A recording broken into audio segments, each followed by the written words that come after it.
And so much of this has to do with sugar, right? I mean, we go back and we look at the sugar intake, the processed foods, the things that people are eating. And what are some things that people can be aware of from a diet perspective, mainly to stay away from right out of the gate? Because I think a lot of people know these things, but let's reiterate it to them before we go into some of the things that they can do that are like superfoods or super opportunities for them to really help get themselves maximizing their health. Yeah, so I think number one is to really kind of take a step back and think about anything that's going to increase insulin and your glucose levels, right? So when we talk about this concept of sugar, a lot of my patients, in fact, I had a patient the other day that said, I haven't had sugar in 10 years. And I was like, 10 years? That's pretty amazing. How do you do it? I don't find it difficult at all. I mean, I just use agave in place of sugar. And I'm like, okay, but agave is sugar. So I think like for number one, we have to kind of get our head around what is sugar. And sugar to me is, yes, it's the candy bar, but it's also the piece of white bread. So anything that's going to increase your blood sugar, your insulin, anything that I say is not connected to fiber. So we talk in the book about how fiber creates really this competition for digestion. So when you have something with fiber, the body might sense that there's a carbohydrate, like a fruit would be a great example, but it also senses this presence of fiber, which then works on the microbiome, etc. So I think let's kind of look a little bit more high level and not just, I'm going to give up licorice for Lent, but I'm going to give up things that have a direct, huge impact on my insulin and my blood sugar. And I know, again, not to speak to Dr. Hananeh, but in all of our discussions over the course of years, when I talk to him and learn from him about his patients, most of them are having a very high glycemic load diet until they go to see him and start looking at some of these other tactics to lower their carb content.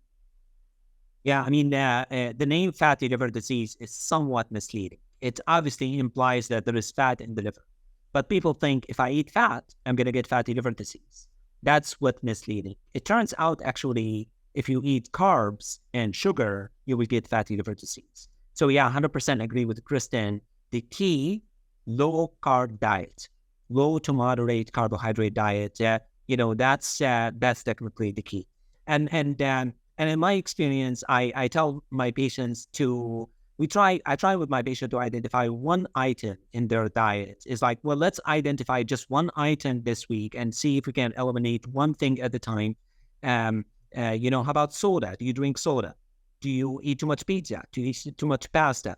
Let's cut and eliminate one item at a time.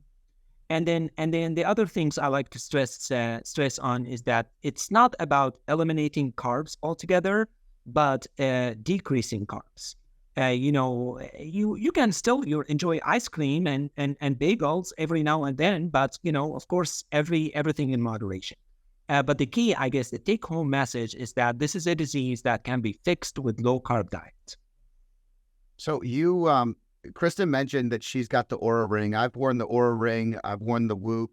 One of the most interesting things in accountability and awareness, I've been wearing this Whoop since 2019. I've talked about it on my show a lot. I love the awareness, right? One of the most interesting things is sleep and how what you eat and or what you drink, especially before bed, impacts the health of your sleep, your deep, your REM, your ability to actually break that down. So when we talk about sugars, you're talking about things that I've literally watched. I mean, I can have just about anything, but if I eat a late meal, I might as well have stayed up all night. My sleep looks like I was in a fight. I was in a high stress zone. I'm punching up all night long. REM and deep is minimized. My heart rate variability drops dramatically. It's already pretty low. And so when I start looking at these things, I'm like, oh my gosh, if I'd have known this stuff when I was younger, what changes could I or would I have made to be in a better position? Yeah. And I think it's interesting what you're saying about the late night eating. I was doing a coaching program this morning with a bunch of people, and someone put in the chat, what are your suggestions for a late night snack? And so I really pushed back and I said, well, let's push back on that.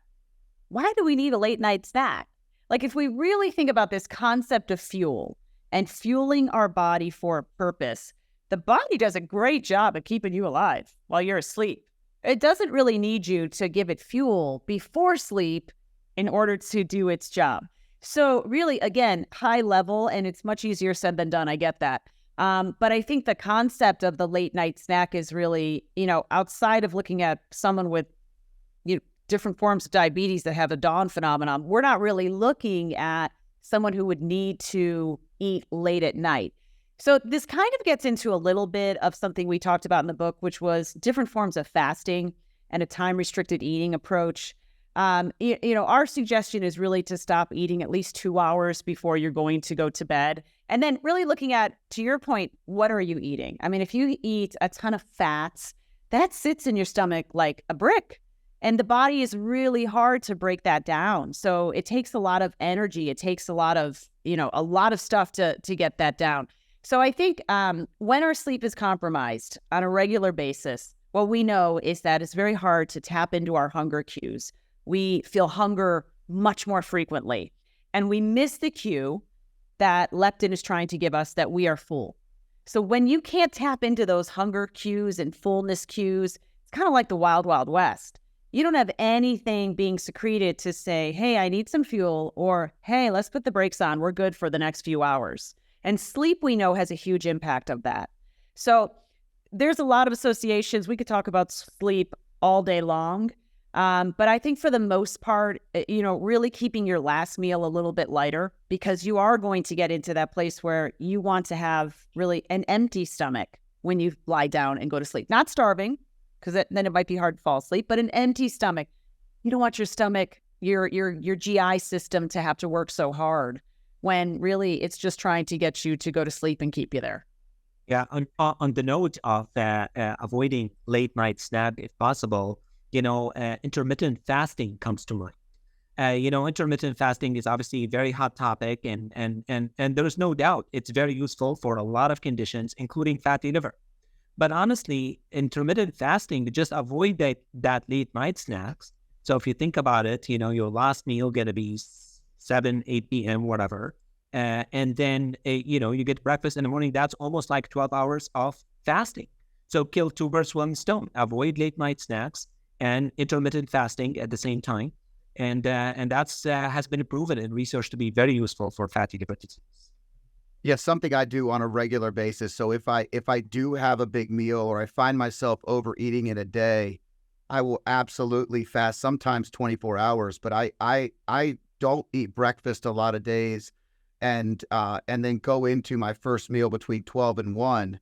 And it's hard sometimes when you're working out and you're active and you're moving a lot, which you talk about in the book, movement being something that we have to do.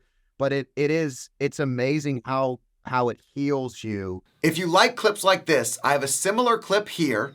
And if you want to watch the full video, click here.